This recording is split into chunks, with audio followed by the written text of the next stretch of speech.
What is up, podheads? Back with another episode of the Podio Slave podcast. My name is Tony, joined as always by Anthony. I am here, my friend. And you asked what's up. I'm gonna ask you what's up. What's up? What's up? You're a podhead too, right? I am. Yeah, I mean, yes, absolutely. I listen to the podcast. Yeah, I do. Edit it, listen to it, edit it, listen to it. Yeah, it's a never-ending cycle, which is always fun. I mean, we do this because we enjoy it, but yeah, 300 plus episodes in, almost 6 years, which is wild to me.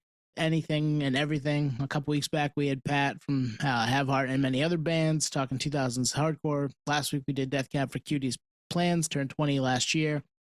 And this week, an amazing conversation with Mercedes of Softcult. Dude, I love Softcult. Same. We tell Mercedes this, but when a band's optics, their ethos, like everything aligns with the music, it's just a different experience. And actually, we recorded an episode about a Tool album, 10,000 Days, which will come out at some point. But I think we said the same thing for that. So like when the optics, visuals, the way the band presents themselves aligns with the music, it's for geeks like us, we notice it. Yeah, it's next level, right? It brings it's a cheat code. Yeah, it brings everything to the next, stratosphere, stair steps, whatever you want to call it. It brings you up a level under the tent. Yeah, Drake.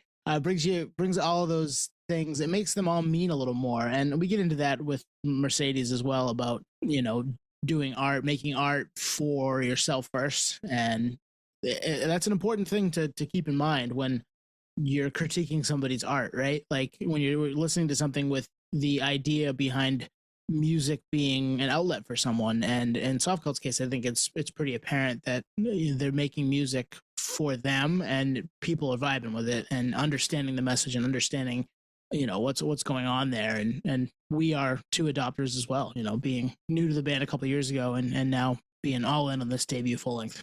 I'm jealous you've seen them. Yeah, it was fun. You're a day one. I'm not. It was 2024. It was 2 years ago, but okay, there you go.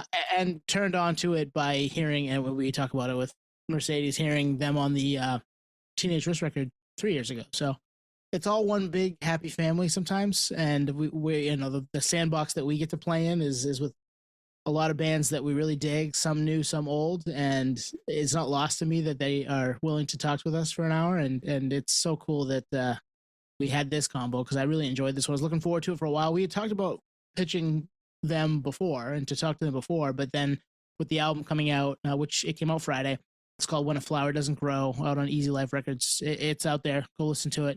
But with that happening, it was time to make this combo happen, and it did not disappoint. And I coined a new acronym. Yeah. What was it? DFL? Debut full length. DFL. Yeah. Debut full length. We've never put out music, but that must be an exciting time, nerve-wracking time, and Mercedes gets all into it. And this was a great time to chat with her, because the world has not heard it yet. When you're listening to this, it's out. Go listen to it, like we said. But at the time of recording, it was on the eve of the record dropping, which is such a cool, almost like a kid on Christmas. You know what I mean? Yeah. They've been living with the record for a while.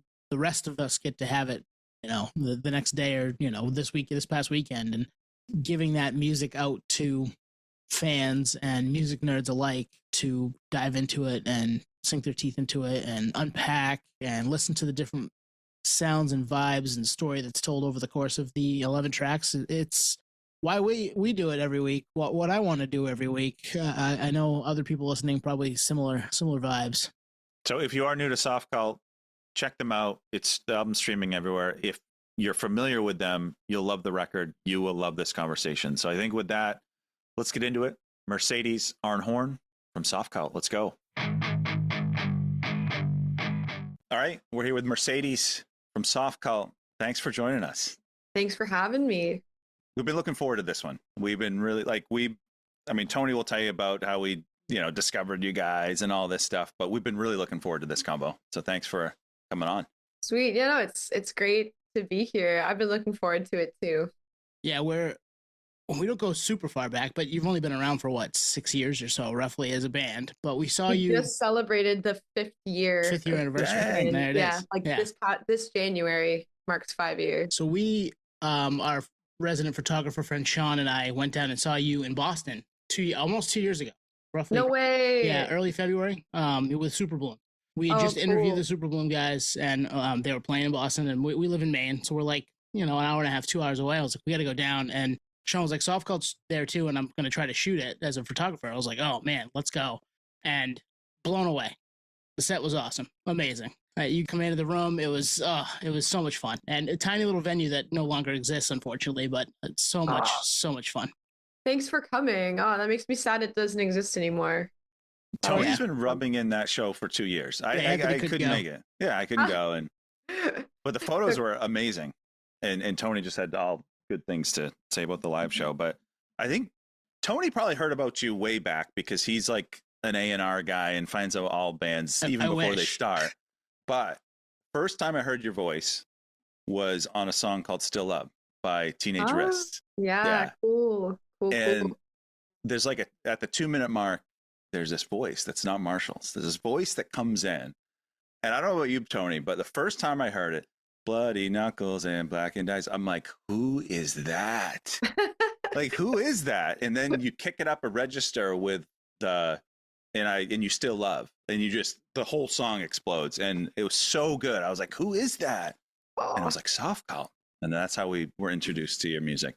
That's so cool. Yeah, I mean, Teenage Wrist are so talented. They're such an incredible band, and yeah, Phoenix and I listened to them long before the feature came about, and they actually took us out on our first ever tour, or our first ever USA tour, I will say. But they were the first band to ask Softcult to open, and it was we just always will have like a special place in our heart for them, and just they're really nice guys, and they know how to write a good song. But that's cool. That was your first introduction to Just saying, best song on that album. And that's a high bar because that album rules. It's great. But I think it's the best song on that album. Well, thank you. I was like so shocked and excited, just literally as a fan of them, that they would do a feature with us, period. And then it became like the title track of the album too. And it just was like, it kind of felt too good to be true in the moment, honestly. That's awesome. Did you do it live, or had that song not been out yet? It wasn't out yet. Oh, right on. We toured with them before they put the album out, but then because of that tour, I think that's when, and they have a lot of features on that album. I think they were just like, getting some of their contacts in the music industry, some of their friends together that they've played with. But yeah, it came about after the tour, and he was sending me the song and kind of like, I'm not really sure about this like talking bit at the end, and I don't really know what to do with the middle part. And I don't know. It had this like that album in general. I think he plays a baritone guitar on it. So you hear this like kind of Deftonesy side to them that's so sick. I'd never heard it before, like as a fan of them and stuff. And I was just like, well, I think I have an idea. I just tried to do my best. Like, I didn't want to take away from the guitars. That's why I go for like just long held out notes at the end. Because I'm like, just let the guitars do their thing. Well, there's some DJ scratches on that album too, which Marshall, we had him on and he wouldn't confirm. I'm like, I know what I heard, man. That's funny. Like, yeah, I don't know if I heard those, but what song did you hear them on? I think it's the first song. Oh, sick. Okay, I'm gonna listen intently now. I'm gonna listen for those. A headphones record. Yeah. Oh, absolutely. So, new album comes out. We're talking to you the day before, but can we get a little bit of context on the band and how you formed and came up? Sure. Yeah, we started, like I said, 5 years ago. We released our first song in 2021, and we were one of those pandemic bands. So, it was lockdown. Phoenix and I lived together at the time, and luckily we had a home studio. And honestly, I think while a lot of people were really struggling through that time, Softcult really helped us just have a creative outlet, and it was really nice to just pour ourselves into it. So yeah, it was nice also to just have so much time on our hands to focus on one thing creatively, and no distractions, except for, I guess, some of the horrible things that were going on in the world at the time. Like right while we were writing our first songs, George Floyd gets murdered and Sarah Everard gets murdered, and there's just so many things globally that are happening. And I mean, thinking back on that time, it really felt like collectively everyone is experiencing it at the same time through the internet and like can't look away type of thing. So I think that that shaped our sound because we were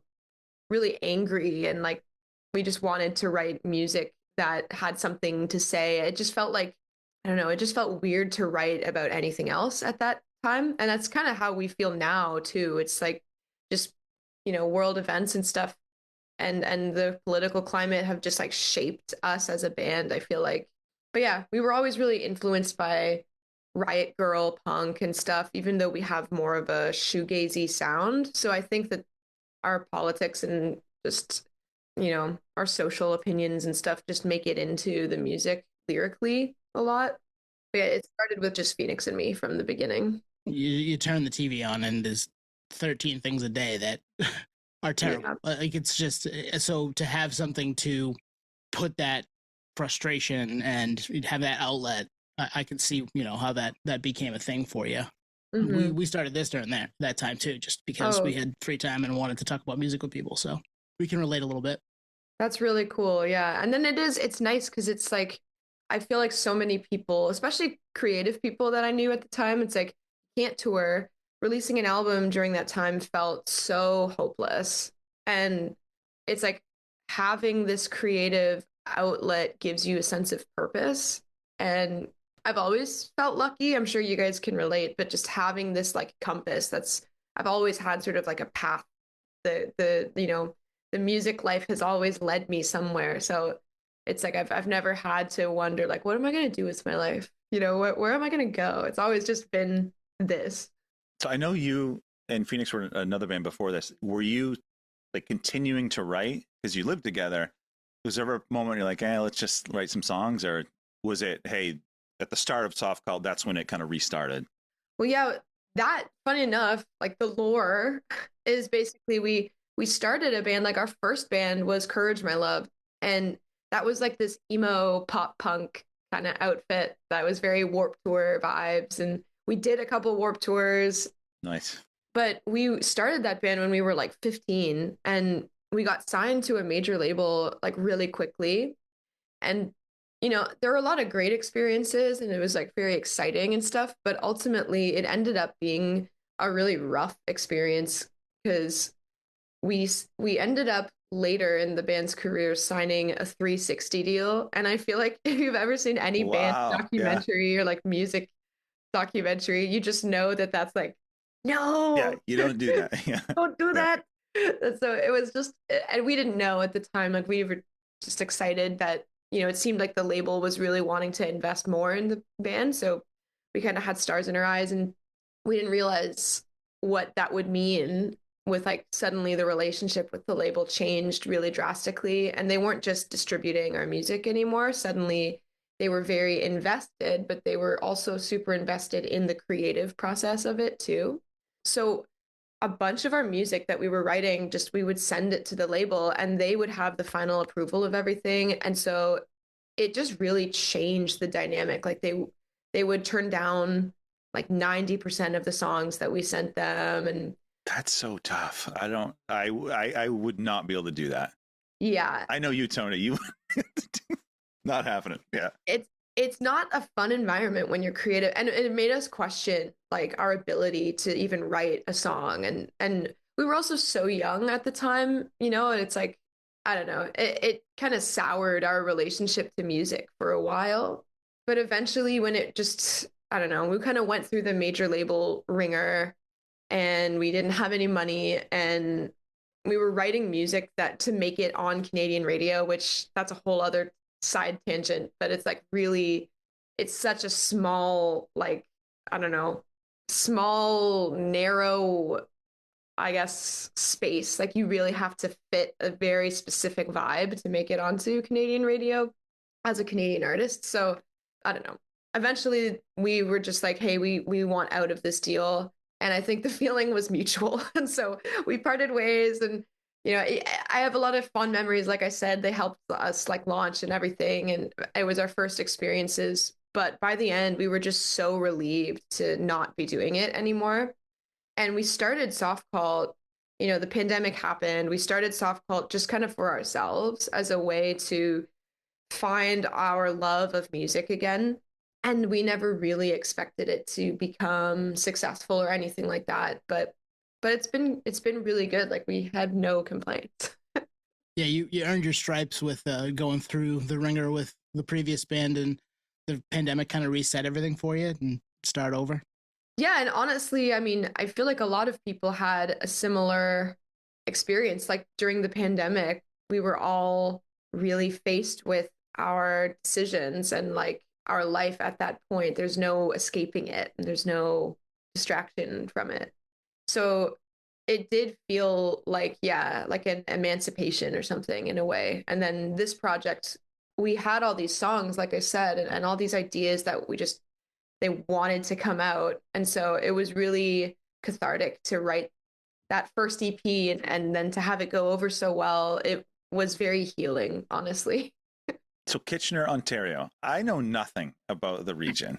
Like I know Toronto and I know the Raptors, right? Toronto Raptors. I know Yeah. Drake, right? Like that's where it stops and it starts and stops for me. Is there a scene there? There's definitely a scene in Toronto, like a very vibrant music and art scene in Toronto. And Kitchener is only like an hour-ish away from Toronto. And I have to say, I mean, I don't want to sound like an old head, but like when I was young, the scene was very vibrant here, but so many small venues have closed down in Kitchener. We lost a lot of them, and so to be honest, I don't know what the scene is here. Like I know there's very creative people here, and I'm friends with a lot of really talented artists here, but a lot of the time we just end up playing in Toronto because there's just so many more venues in Toronto. But yeah, when I was a kid, the scene was very like punk and hardcore and like a lot of metal. And so, Phoenix and I, with our various bands that we were in throughout the years, we would like go into these battle of the bands and just kind of be like the odd one out on the bill all the time. But that, I mean, we cut our teeth and those were our first experiences. And yeah, it was pretty fun at times and then pretty like intimidating at other times. Well, you're at home here because we love a mixed bill. Like we want to see the punk and hardcore band, and then the shoegaze band, and then the pop punk band. We want it all at the same time. So you fit right here. That's Thank you for saying that. I mean, yeah, and I think that also that's been normalized a lot more compared to, like 10, 15 years ago when Fiend and I first started. I feel like, I guess it's been like 15 years ago. That's crazy. But I feel like the bills were not as diverse as they are now. And we're just seeing so much more representation and diversity in music, and especially in like the alternative world. It's just become a lot more intersectional than it was when we were younger. And yeah, that's a good thing. Well, take even is it SS Neverender, the Coheed cruise? Like that was huge mixed bill. And I've been on cruises. I would love to go on one of those. Like you add in the music element, I think it would be the dream vacation. Dude, it was so much fun. And yeah, like we all collectively agreed if we ever get asked to play a cruise again, the answer is yes. Like they're just so much fun. And that one in particular, like Courage My Love had done the Warp Tour one in the past, and that one was still awesome, but the Coheed one was such a good vibe. Just I think like as a band, they curated all the bands that were on there. So, and it was very diverse, like you said. But there was this through line, like they think they kind of know what their fans will be into, and all of their fans, I say this really lovingly, like we were kind of going in a little bit elbows up, thinking like, man, we're like the only shoegaze band on this bill. We're gonna be like not received super well. But all the fans were so supportive, and you're like walking around this boat. Everyone's together, like you're at the food court at the same time as like everybody else, and everyone was just like, hey, I saw your set last night, you guys rock. That's awesome. That's so cool. They're all a bunch of really like lovable kind of, I say this lovingly, but like little nerds. They all just are like, oh, that tracks for playing Magic the Gathering. We love that. You know what I mean? So I've always wondered about that. Like, is it weird being that kind of intertwined with the fans because you aren't elsewhere, right? You're on tour. Maybe you run into people at the merch table here and there, depending on the venue and if you can pull it off. But there, you're in it. Like, you can't get away from people. They're there. They're at the food court. Mm-hmm. Yeah, I mean, I feel like we had it. It's the best case scenario on something like that because we're one of the smaller bands on that bill. It's enough that people recognize you because you play like 5 sets and everybody has probably seen a bit of your set at some point, like by the end. So everyone knows that you are in a band, but it's not like if, Claudio walked down the hallway and everyone recognizes him immediately. And also is the reason that most of those people are there, right? So, like, I think that the cruise had already been sold out before we even got announced. So it's like everyone's there to see Coheed and Cambria. Oh, yeah. So we had a great experience. Everyone was like super respectful and like down to hang out if they pick up the vibe that you're like having a drink, and you're like, yeah, and you're just talking, but also very like they got places to be, they got other sets to catch. So yeah, it was a pretty unique experience. It's definitely different than how touring usually is. So I got to know, that's like, big exposure. But what comes to mind when I say the first Softcult show? Did it go off? Was it popping? What was going on with that? It's so interesting. Like the first Softcult show was just our headline show that we played in Toronto. And we were gearing up to go on tour in the UK. So we had like a Toronto show, a Kitchener show, because there is like a small venue in Kitchener that we can play. And then we went on tour in the UK. And that was like, it was after the lockdowns had been lifted, but things were still very like could get canceled at any time. You're supposed to wear a mask and be very cognizant of social distancing. Like there's still all of these, etiquettes in place. So the first show was really nerve-wracking and it did go off. Like I think luckily I think it was like sold out and everyone there was just so supportive, and we had already released 2 EPs by the time we were able to play shows. So we had already had like a body of work out there. It's so different from how I think most bands play their first show. Like just through the internet, we already had kind of a following. But I was so nervous because we'd been out of the game, like not played a single show for 2 years at that point. Wow. Yeah. And I just remember like not even being able to open my eyes. I was like, my eyes were screwed shut and I couldn't look at anybody. And I was just playing and like shaking the whole time. Like, do I remember how to do this? I think so. Yeah. Yeah.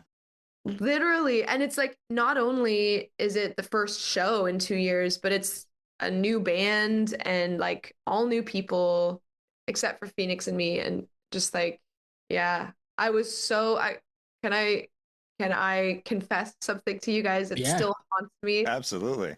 I'm so bad on the mic at shows. Like, so I'll like stumble over my words when I'm talking. I can sing all that, it's fine. But when I have to like address the crowd or anything. Can you confirm, Tony? No. No, they were great. Thank you. It's like, I am so afraid to this day, and definitely at that first show, that I was going to be like, what's up, everyone? We're Courage, my love. I know. Actually, no, we're Softcult. That was my old band. Anyway, just like, and it's happened before where like we opened for Incubus on a tour, and then immediately after we opened for Muse, which was insane. But I said, give it up for Incubus at the Muse show. And it haunts my nightmares. People thought they were a secret headliner then. Yeah, right. I was just hoping that nobody heard me. I was hoping, but yeah, apparently they did. So, yeah. I love asking that question because we've had huge range of bands on. We probably interviewed 200 people at this point, and some big bands, they're like, yeah, our first show sucked. No one was there. And then other bands, it's like, yeah, it was sold out. We couldn't believe it. We'd only put something out online, word of mouth, all that. So I love asking it. And It sounds like it went off. It did. We were very happy with it, and I think we had like low expectations too. So the fact that that people showed up, they were into it, and they knew the songs, and I also don't take it for granted because towards the end of Courage My Love's career, we were playing to like 20 people or something at some gigs. It was like we'd have our you know, our shows in like the cities that people always show up, but then in some of those more removed cities, it was harder and harder to pull people and get people to care. So the fact that Softcult has a following and, in any city, we know that people are going to show up, and that they're going to be enthusiastic is not something that I take for granted because I know what it's like when you're just, the numbers are dwindling and, it's harder and harder to stoke the coals. But yeah. And it's tough to get anybody to do anything nowadays, right? I mean, the attention spans are so short. So to get people on board and to come out to shows is, that's hard. So to be able to get people to do that coming out of a pandemic, I mean, that's pretty awesome. Times are changing too. Like I heard that Gen Z kids, like that generation, because they were spending like a lot of their teenage years in the pandemic, which is like kind of the prime show going years, they aren't really going to live gigs as much as previous generations, as what I heard. I'm a very on the cusp, but I'm a millennial technically, sorry. But then I'm a millennial too. Yeah. There we go. Yeah. Are we in the older? I don't even know. On the older end, yeah. Not that it matters, but yeah, I've just heard it's like a very different experience of going to concerts. But it is always really cool when someone says, "Hey, like you guys were my first concert," and it's mind blowing. I don't know if you guys remember your first concert that you went to. I did. Yeah. It was Better Than Ezra. Ooh. The '90s alt rock band. It was outside. It was a local radio station outdoor sponsored thing. That's sweet. I saw Bare Naked Ladies. Canada's Own in Portland, Maine. I was gonna say, okay. Putting Canada on the map. They loved Portland. They played Portland all the time. So we they came through, I think, our junior year of high school. So 2001, 25 years ago. Nice. Wow. What about you, Mercedes? What was your first live music? It was the first one that I can remember because apparently my parents took us to concerts all the time when we were young, but I don't remember most of them. The first one I remember was Alice Cooper, which is insane. Dang. You got me beat. He got his head chopped off in a guillotine on stage. And you're like, is every concert like this? Let's go. It was like theater, you know what I mean? And there was like this lady who she looked like she would have been in a Whitesnake video in the 80s or something. And she was beside us and Helix was opening. And during the Helix set, she was just standing up and screaming, "Ah!" She had like a raspy smoker voice. And I think I was 8 years old and I was just like, this is awesome. Yeah, that's quite the first show. Can we expect some theatrics at the next Softcult gig? The guillotine and all that. A bunch of them coming up. So yeah. If it's within budget, I mean, I can probably rig up a DIY guillotine at one of our shows. Perfect. Let's talk new album. Yeah. So comes out. We're talking to you the day before. This is the Monday, probably after. So it's out. Go listen to it if you haven't listened to it yet. I'm not sure how you got here, but you probably spun it all weekend, like we've been spinning it all week. So. How do you feel day before release? Dude, the nerves are jumping. It's like we worked on it for so long. And we've released 4 EPs at this point, but we did it in order to kind of find our sound and finesse, and just kind of get to a point where we felt ready to release a full length.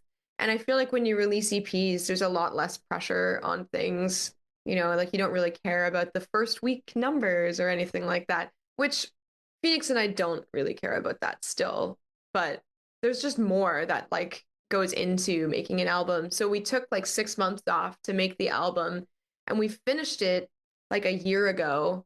We finished it in January last year. And since then, this whole past year has been spent just like making the art, making the videos, doing all the promotion and touring a little bit and stuff too. And it's just been like building to this moment. So yeah, it's kind of surreal that like it's finally coming out. We had a really nice moment last night. Actually, we did like an early listening party on our band's Discord. And first of all, I'm horrible with anything online. Like I just don't know why I can't understand how to use it. And Discord was like sort of this mystery to me. But then I'm with you. I figured out how to get in there, and we did the listening party, and it was just really nice to share it with people and in real time see people's reactions and the songs that they connect to and all of that. So I feel like I'm ready for tomorrow emotionally, Yeah, and everybody gets it then. That's exciting. Yeah. Then the world gets it. And also we have an album release show planned, and we actually are playing it at the very first venue that we ever played, that one in Toronto where I was so nervous. That's great. That's awesome. And yeah, so that's going to happen tomorrow, and we're going to play like a bunch of live songs off the album for the first time. And yeah, it'll be good. I'm curious about the shift from EP to full length. We've chatted with people in the past that have said like an EP doesn't always have to have a theme, or it can just be a collection of songs, or an album. I think a lot of people treat it as, a cohesive project or body work. How was that? Was it a shift for you? Yeah, definitely. Like, I think that the mentality going in was totally different. Because with an EP, or at least with the way we've been doing our EPs, we really just wrote whatever came out and put them together when we would pick like songs that we thought meshed the best together. And that's kind of it, right? But then with an album, we wanted to show all the different influences that goes into our music sonically. And I feel like we have kind of four sides to our sounds. Like we have this riot girl punk side, and we have this like dream pop side, and then a grunge side and a shoegaze side. And so we, instead of like kind of writing whatever came out, we just were like strategizing on the album. Since it's the debut full length, we're like, we need to show the diversity, and it's because of that it's very eclectic, right? But there's like parts of our sound that we never had leaned into that far before. Like there's definitely still a lot of shoegaze and dream pop on the album, but there's also songs that are like straight up punk that we've just never gone that far before. Yep. And also the album is like a concept album, so that was super different from anything we'd ever done with an EP before. Yeah, full length, you can let things breathe, right? You can cover the whole gamut.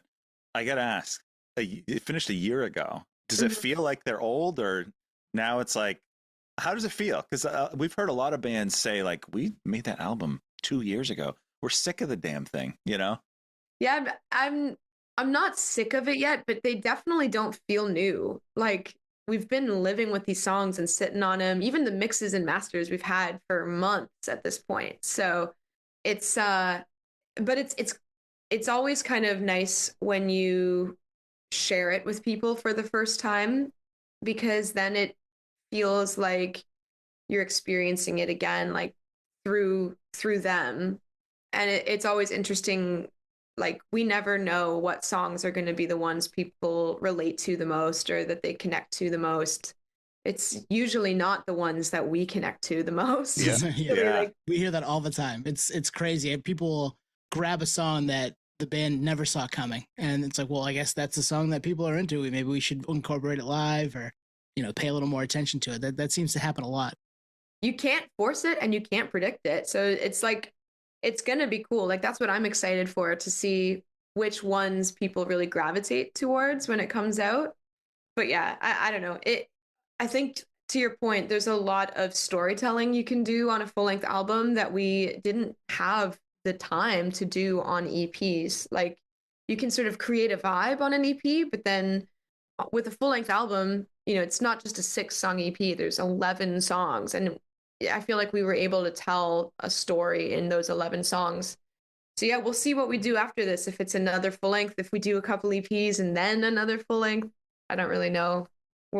We've kind of already started writing the next batch of songs, so nice. So there'll be more, which is always everybody always wants more. So I'm gonna make a prediction, and this is very scientific. I'm using just my ears. Yeah. I Held You Like Glass. I think that that might be the one that isn't out. Well, it's out. If you're listening to this, the album's out. Go listen to it. But at the time of chatting, that's the one that's not released. That I think they're all great. That's one that I think is going to be like a Softcult favorite, Softcult fan favorite. I hope so. I really like that one.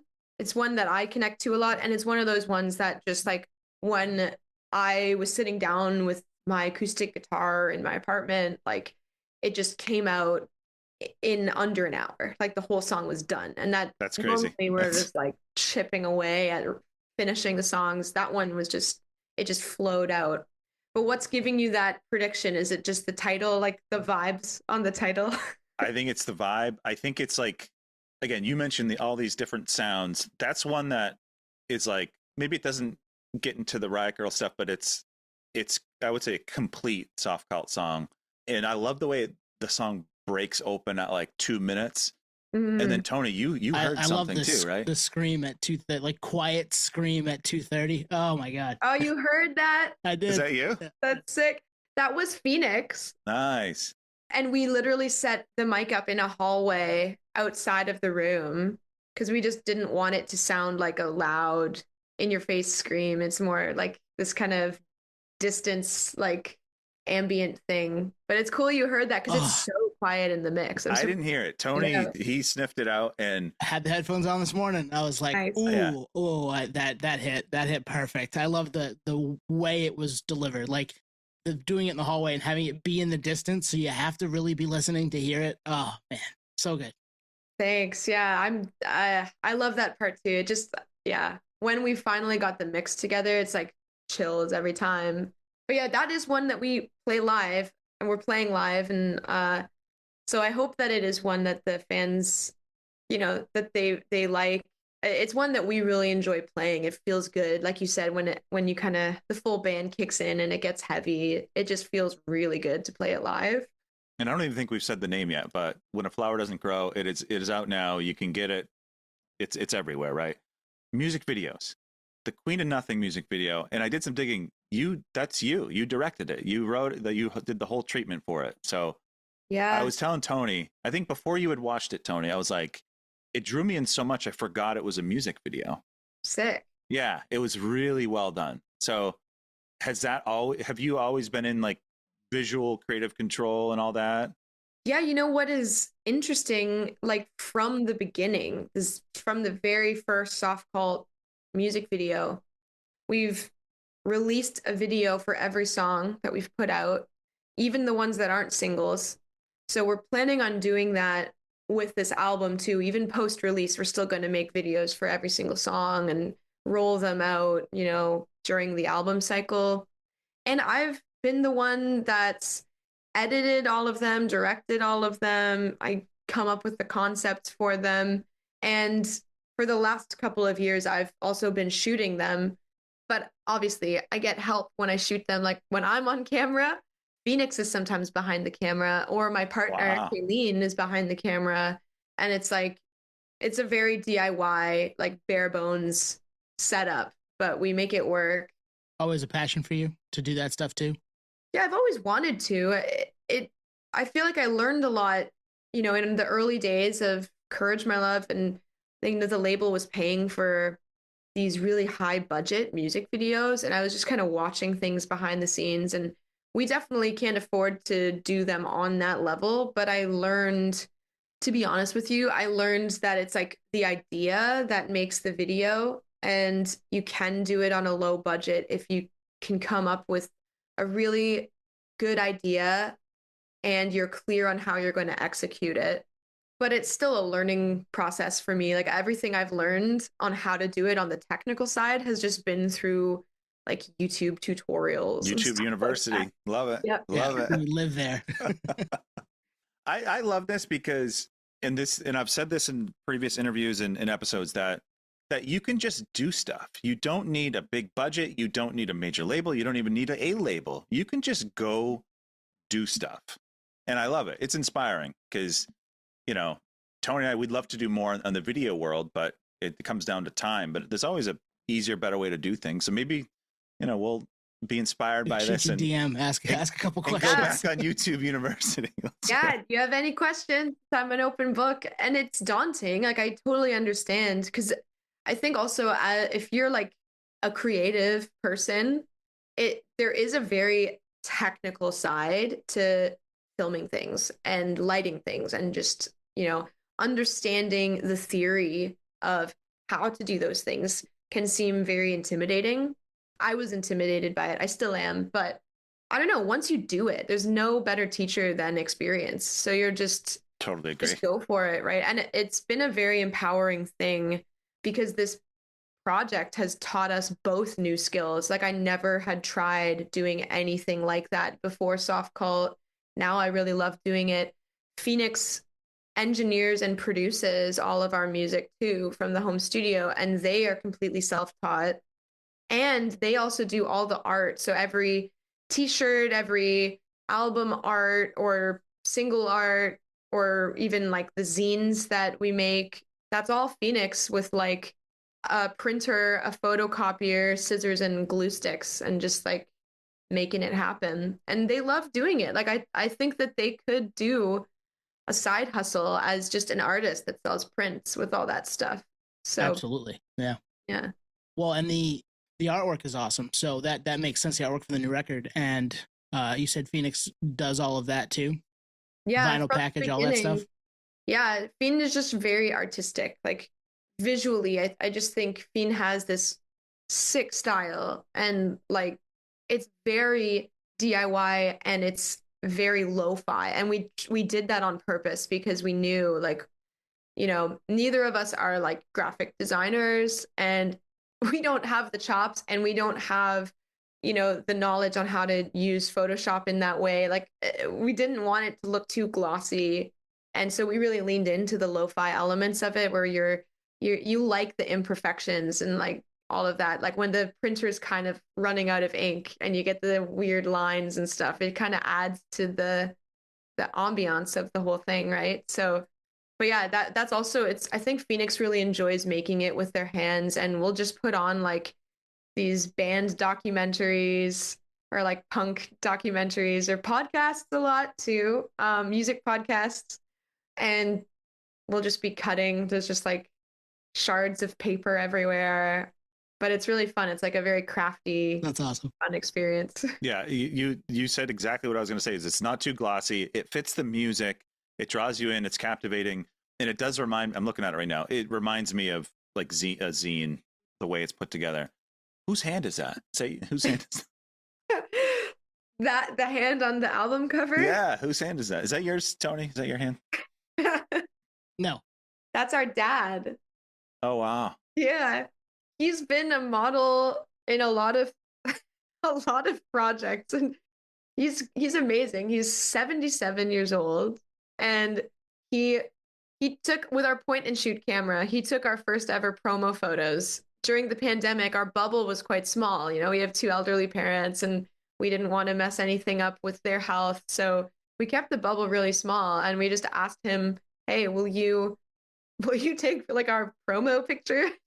And so we have this like point and shoot camera that Phoenix literally found in the garbage on the side of the road, and he's like taking pictures in the park with us at night. And then on the album cover, it's just a picture of his hand crushing a bouquet of flowers, and it's just funny because he's the most like, he's such an ally. He's like the most LGBTQ plus ally ever. And he's a total feminist. And it's just funny. His hand is supposed to represent like the patriarchy crushing and oppressing you and stuff.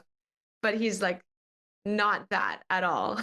Well, it gets the point across, and it's beautiful, and it fits the vibe of the music. So kudos to both of you and your parents for helping out. That's awesome.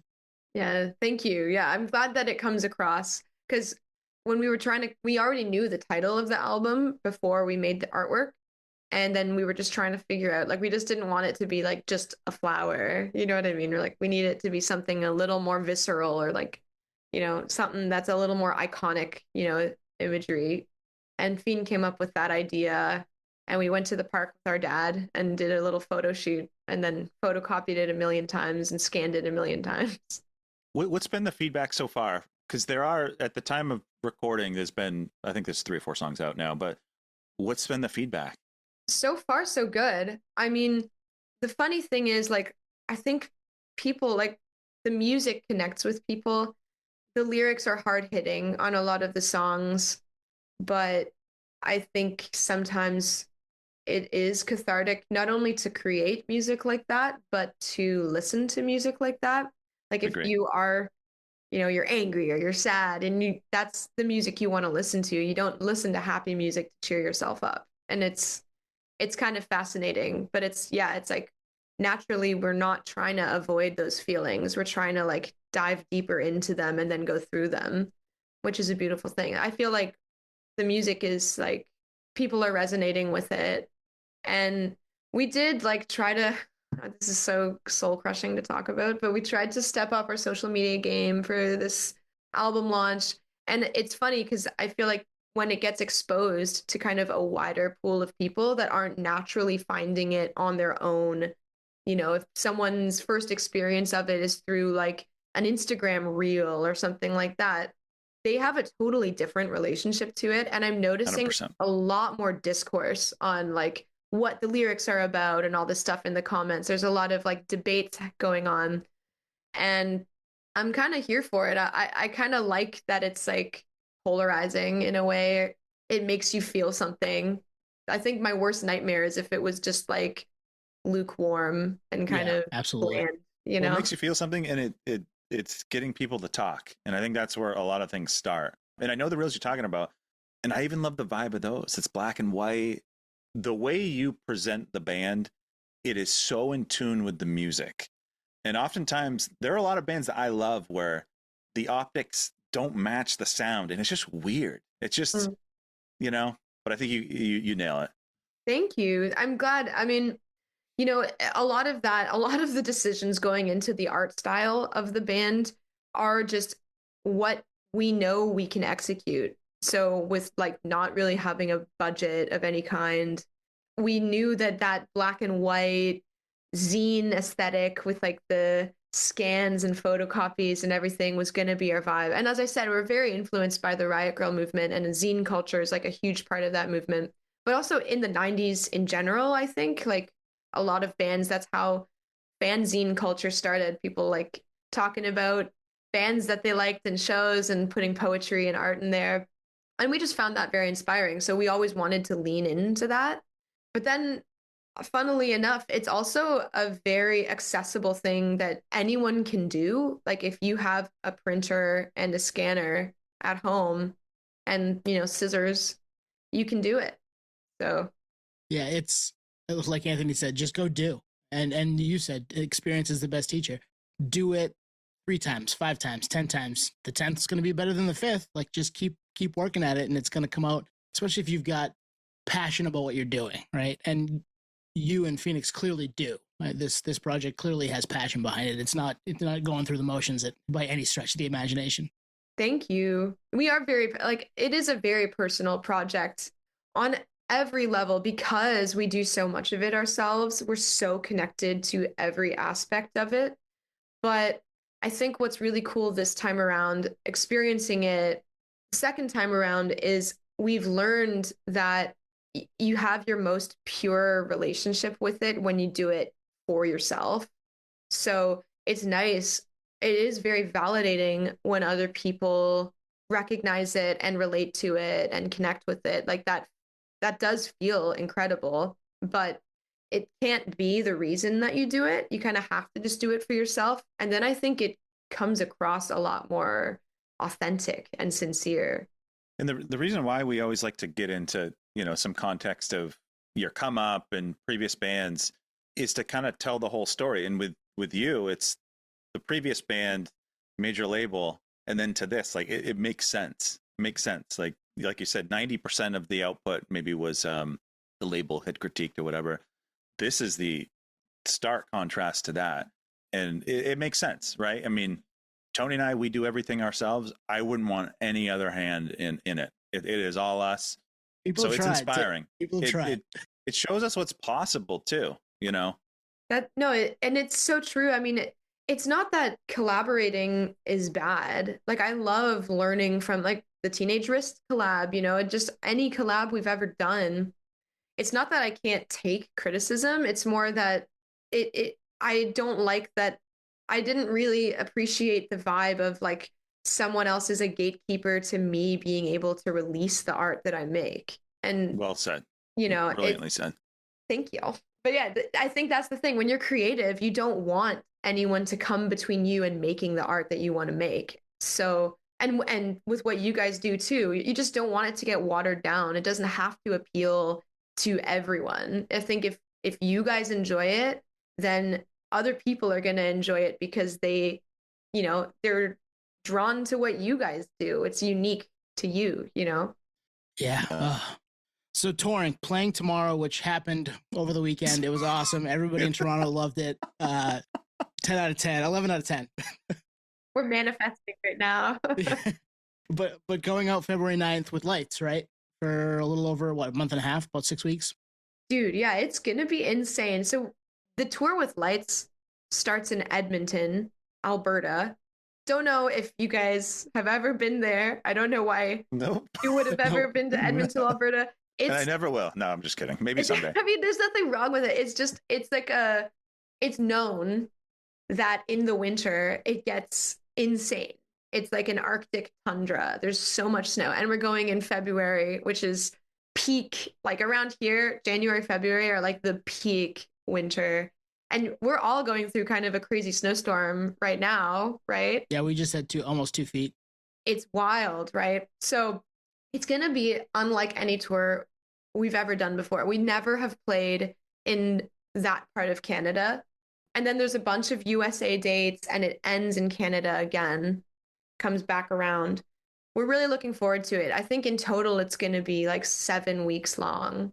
So it's one of the longer ones that we've done, but it will be a lot of fun. Like Lights is also a Canadian artist and we grew up listening to her. So it does feel like this full circle kind of moment. And yeah, it's the first tour of 2026. So it'll be exciting. There's probably more too coming, which you probably won't break news here, but I'll ask. There's more coming, right? There's definitely more coming. Awesome. We're about to announce like a very exciting tour. I can't say it right now. I don't know if it's going to be announced by the time it comes out, but that's okay. We're going to some different parts of the world that we've never been to, which I'm really excited about. And yeah, just it feels like the reward after like working hard in the studio, making the album, when you finally get to go out there and like play the shows and share the music live. It's just like the cherry on top of everything. Northeast friends, I'm looking at the dates. March 10th, Boston. Be there. Yes. And even if you're not Northeast, just look at the gigs and go to one of them. Yeah, they're all over. So North America, you can find plenty of opportunities to get in the car and go see Softcult. Heck yeah! Are you guys going to be around for that one?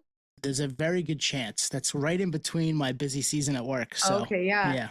Well, you just reach out, let us know. We'll put you on the guest list. You know, it's like awesome. That would be awesome. Your guys are welcome to come to the show. Be our guest. Be our yes. guest. Yeah, Paradise Rock Club, March 10th. Mercedes, we love chatting with people at this stage. Like literally the album comes out tomorrow. The world has not heard it yet. They're going to love it. They're going to fucking love this record. God, I hope so. I mean, I love it. And that's what matters. I'm glad you guys enjoy it, you know. But yeah, it feels very exciting and kind of surreal to finally be putting it out. Yeah, because it's DFL, debut full length, right? Yeah. Oh, is that DFL. I didn't know. See, I'm new. Did you make that up, Anthony? I just made that up. That is not a thing. Maybe it'll get some traction now. I'm going to start it. I'll be like, you don't know what that is? Yeah. It shows. Oh, that's awesome. Well, Mercedes, thank you. Thank Phoenix as well, because we really enjoy the record and we're excited for all the things in 2026 for Softcult. Thank you guys for having me. It's been a pleasure. And yeah, I hope we get to see you guys out there somewhere. Awesome. Thank you again. Take care. Thank you for listening to Podio Slave. We are at Podio Slave on Twitter, Instagram, TikTok, all of the places that you can find us on social media. Facebook, Podio Slave Podcast. YouTube, Podio Slave Podcast there. Email us at podioslavepodcast@gmail.com. And hey, if you want to become a supporter, click on the link at the bottom of the episode and give us $1, give us $5. It keeps the lights on, keeps us going. We really appreciate that stuff. Thank you.